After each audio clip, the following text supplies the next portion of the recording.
All right, so Ashes of Creation had their live stream at the end of May, and they showed off this battle against the Colossus, the Cyclops, something that I was really interested in seeing, and it did not disappoint. I really liked what I saw here. And there are some things that I wish that they would add here, and I'm just going to go over my thoughts about it, and you can let me know if you agree or not. I know this is in alpha, and they're still adding stuff, so before you jump in the comments, like, it's not even out yet, just, this is my thoughts. They ask for feedback all the time, and this is what I'm giving, so give your feedback if you want to.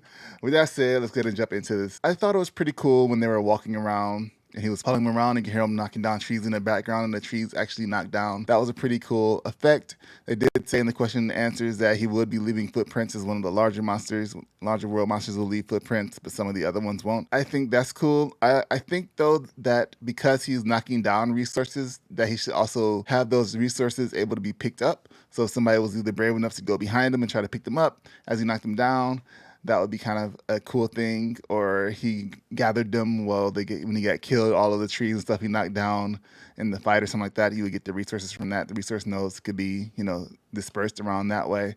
I think that would be a kind of a cool thing because if he is taking out resource nodes along the way, then those shouldn't just disappear. You should be able to still gather them because if you knock down a tree in the forest, the tree in the forest is still going to be there.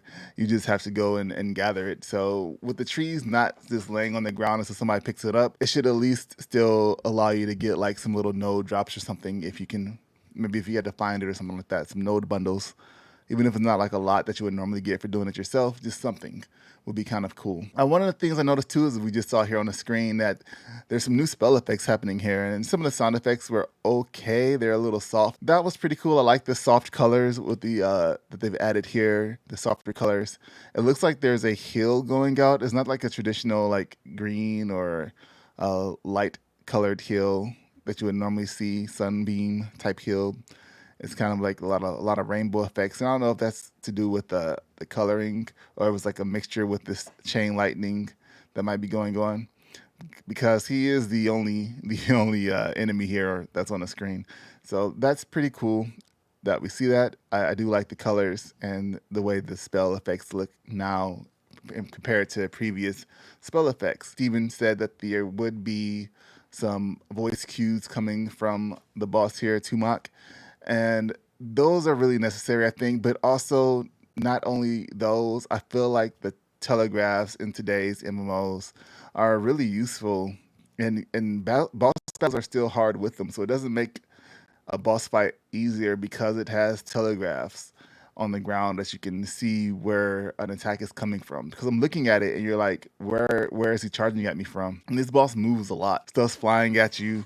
Things are going all over the place. Telegraphs of when the next is coming on, the next fight is happening, aside from his body movements, aside from any voices, would be helpful. Like if he's going to charge toward a person, put an arrow over somebody's head that he's charging towards, or show where he's locking on to somebody to charge towards them. Or if he's jumping in a certain direction, show that he's jumping over there into that direction. I'm sure when he hits the ground, it does like a little AoE effect that might do a little knockback. That would be pretty cool. So just that stuff, because when it's random like that, it can get kind of chaotic, as you kind of see here.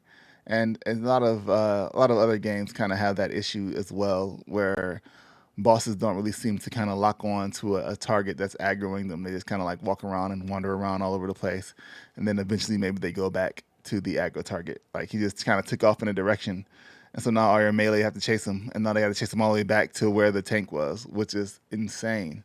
Like that's just too much. Something a little bit better to telegraph. Of course, we don't have to chase him down if we know he's coming back to the tank. He does some attacks that look like they have kind of a charge up or something too, and it would be nice to see some kind of meter up top. We can see where he has like some defenses. We saw where he was enraged in his name. I noticed that different people have different UI layouts, so they kind of showcase that a little bit, how you can move your UI around and lay it out what's better for you. So it could just be a case of not really being able to see how things were when they change the layout because of the way people have their different layouts. Look at this guy running in place right here. Hilarious. But yeah, no, I think it's pretty cool. I hope that I'm able to really jump into this game and give it a go. Check it out with you guys when they release it in Alpha 2. This fight seems pretty fun, and I'm curious to see what they do with it in the future. Very nice mechanics, and it is just a lower level boss, so pretty interesting. And that's all. I just want to give my quick thoughts here on this boss fight that they had. 20-minute video that they have up on on their website, on the YouTube channel. You guys can go check it out. I have a link down in the description and down below. Let me know your thoughts, or is there something that you would like to see here with the boss fight, or something that you think I could have touched on, maybe that you didn't like that I said I would like. Let me know in the comments. Subscribe to the channel for more Ash's creation. This is one of the games we're definitely covering on the channel, and I'll see you guys in the next one. Peace.